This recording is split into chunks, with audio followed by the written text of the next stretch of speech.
न बढ़ावा तड़ा जल न चढ़ावा तड़ा। अरे देखो तो नी बेरी बेरी रील तू बनावा तड़ा।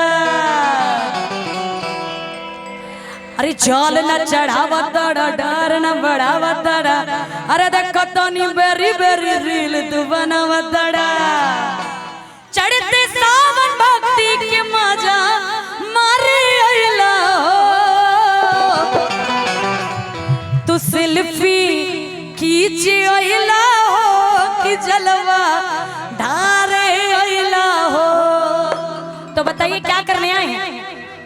नहीं, जब हम कांवरिया पथ में चलते हैं तो कांवरिया कहता है जब से सुल्तानगंज से निकले कम से कम 1000 तो फोटो हो गया।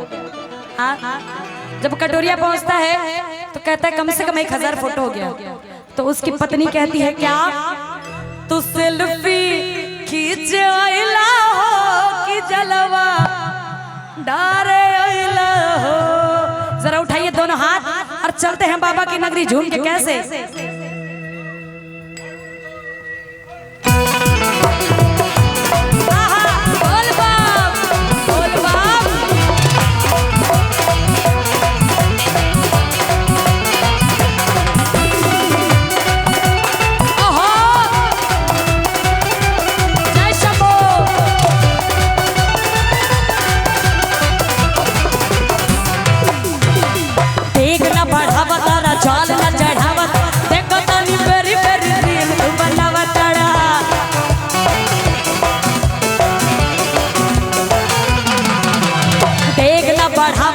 जाल न चढ़ावत देखो तनी बेरी बेरी रील तू बनावा तड़ा।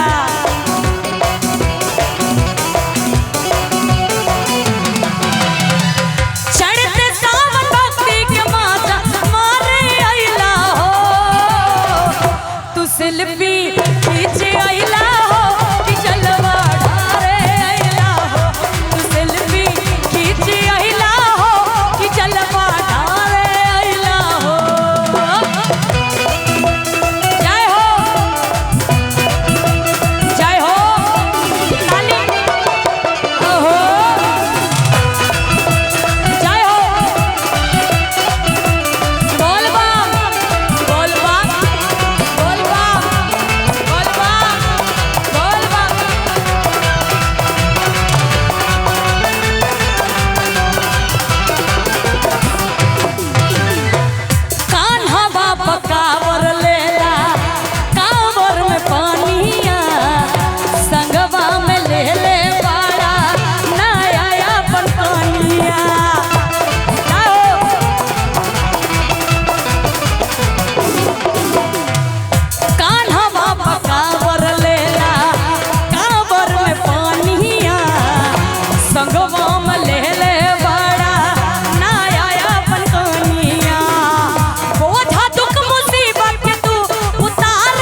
सेल्फी खींच अइला हो कि जलवा ढारे अइला हो।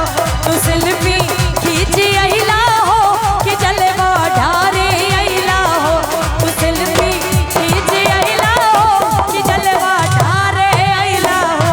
तू सेल्फी खींच अइला हो कि जलवा ढारे अइला हो। तू सेल्फी खींच अइला हो कि जलवा ढारे अइला हो। तू सेल्फी खींच अइला हो कि जलवा ढारे अइला हो।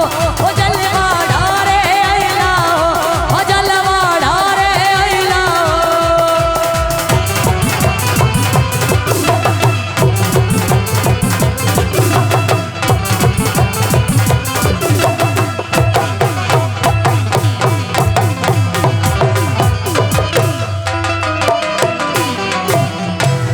बोलिए शंकर भगवान की, बोलिए बाबा भूतनाथ की।